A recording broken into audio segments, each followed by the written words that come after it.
بسم اللہ الرحمن الرحیم۔ فتوح الغیب، جس کے مصنف پیران پیر شیخ عبدالقادر جیلانی رحمۃ اللہ علیہ، انہوں نے اس کتاب یعنی فتوح الغیب کے ذریعے سے ہمیں نصیحتیں فرمائی ہیں۔ الحمدللہ 80 میں سے 22 مقالے مکمل ہو گئے۔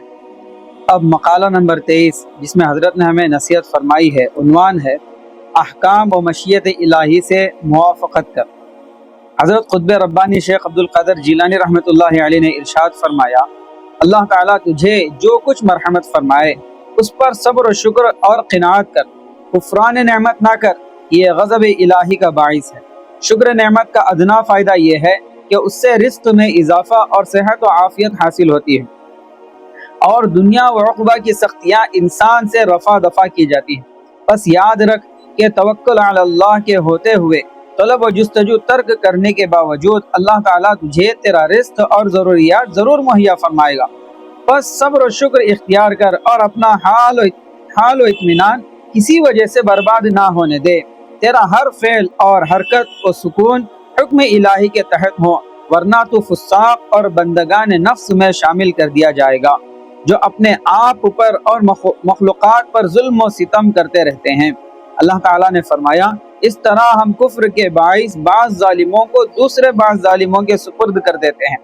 طاعت و عبودیت اس لیے لازم ہے کہ تو ایک ایسے شہنشاہ کے محل میں اس کے حضور رہتا ہے جس کا حکم عظیم ہے، جس کی شوکت و ہیبت شدید ہے، جس کا لشکر جمال کش ہے، جس کی مشیت سطوت جاری ہے، جس کا فیصلہ غالب ہے، جس کا ملک باقی و غیر فانی ہے، جس کا فرمان داعی ہے، اس کا علم دقیق و کامل ہے، جس کی حکمت بسیط ہے، جس کا بدل لاسانی ہے، اور جس کی تدبیر و تنظیم سے زمین و آسمان کی کوئی چھوٹی سے چھوٹی اور بڑی سے بڑی چیز بھی انحراف یا خلاف ورزی کی جسارت نہیں کر سکتی۔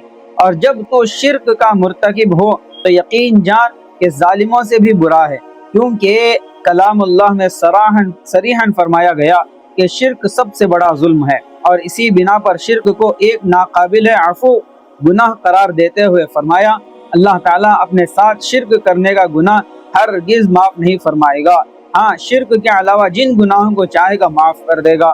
بس تجھے چاہیے کہ نہایت کوشش و احتیاط کے ساتھ شرک کے جلی اور شرک کے خفی دونوں سے پرہیز کرے۔ خلوت و جلوت میں ہمیشہ ہر جگہ قول و فعل میں شرک سے اجتناب کر، ظاہر و باطن کے گناہوں سے بچ، اللہ تعالیٰ کی جانب عجز و انکسار سے رجوع کر، اس سے فرار نہ کر، نیز اس کے احکام میں بحث و جدال و تصرف نہ کر، ورنہ وہ تجھے عقوبت کرے گا۔ اس سے غفلت اختیار نہ کر، ورنہ وہ بھی تجھے فراموش کر دے گا۔ نیز اس کے دین خاص میں شرک پیدا نہ کر، ورنہ وہ تجھ پر عذاب و عتاب نازل فرمائے گا، اور وہ تیرے قلب کو تاریک اور تیرے ایمان کو سلب کر دے گا۔ یہ اس لیے کہ نفس کا اتباع بذات خود شرک ہے، جس کا ثمرہ دونوں جہاں میں ذلت اور رسوائی ہے۔ فرمایا اللہ تعالیٰ نے، اے پیغمبر، کیا تم نے اس شخص کو نہیں دیکھا جس نے نفس کو اپنا معبود بنا رکھا ہے؟ اللہ تعالیٰ ہمیں سمجھائے، اللہ تعالیٰ عمل کی توفیق عطا فرمائے، آمین۔